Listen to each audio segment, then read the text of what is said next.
take your shot. We finally gotten a pretty big update on how filming is going for Bridgerton Season 4. In a recent chat with Women's Wear Daily, Yaron Ha shared that the new season is nearly wrapped up.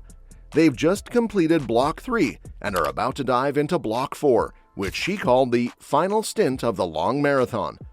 That means they're getting close to the finish line. Yaron couldn't help but gush about how wonderful it's all been, saying work doesn't even feel like work, more like playtime, which has to be the best kind of job. So, what does this filming update actually mean for the show? Well, when she mentioned blocks, she was talking about how filming typically works in TV. A block usually covers 2 episodes shot together. Since Season 4, just like the first 3 seasons, will have 8 episodes total, it means they've already filmed 6 and only have 2 left. Considering it's taken them about 6 months to film those 6 episodes, we can probably expect them to wrap up the last block in roughly 2 more months. So, if everything keeps moving at this pace, Bridgerton Season 4 should finish filming around May 2025. As for when we'll actually get to watch it, that's still a bit up in the air. After they finish shooting, there's post-production, which can take quite a while with a show as lush and detailed as this. The earliest fans might realistically see it would be late 2025, although looking at how things have gone before, since Bridgerton has pretty consistently dropped new seasons every 2 years, it might not come out until early 2026. Even though waiting that long might be tough, the updates from Yaron Ha sound really promising. Her comments suggest that everything on set is going smoothly, which is great news for the love story at the heart of Season 4. This time around, it's all about Benedict and Sophie. And if Yaron and Luke Thompson are building strong on-screen chemistry, it should translate beautifully to their characters' romance.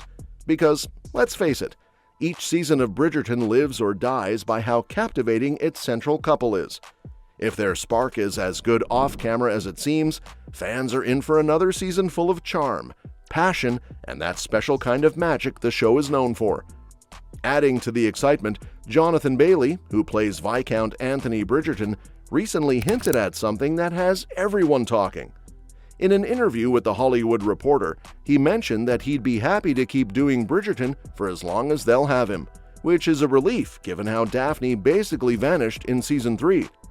But he also slipped up a bit, casually mentioning he'd filmed a wedding on a Monday morning for Season 4.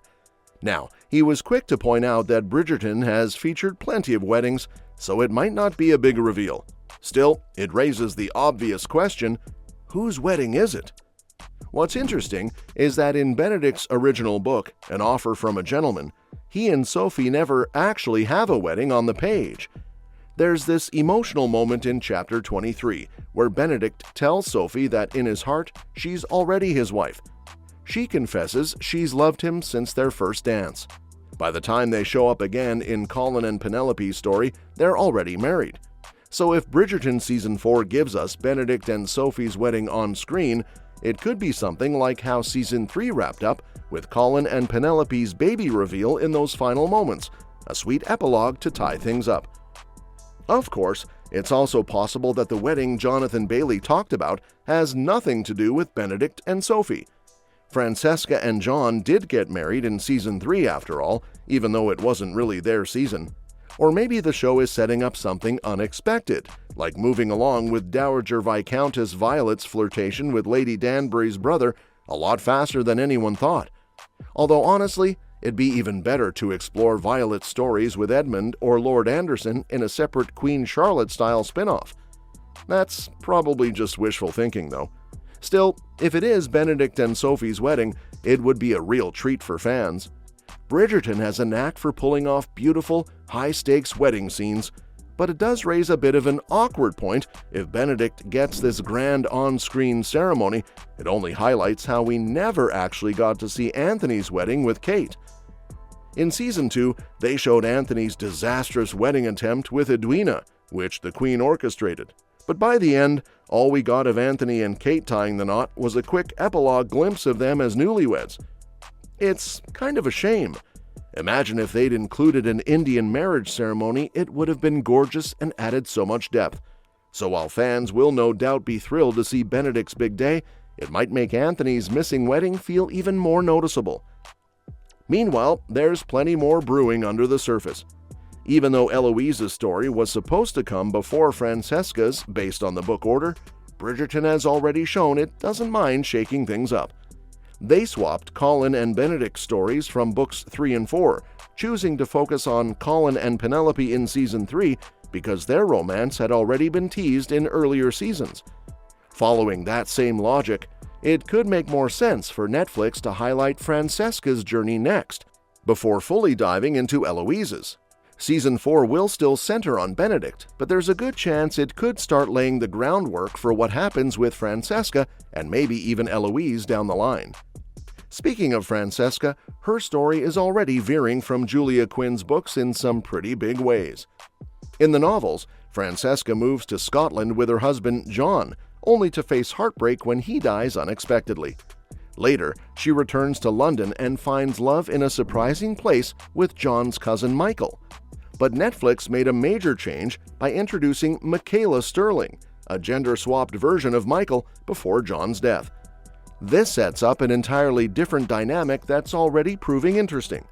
Francesca and Michaela's story could become a really compelling next chapter for the show to explore, and since we already met Michaela in Season 3, Netflix doesn't have to wait around to dive into it.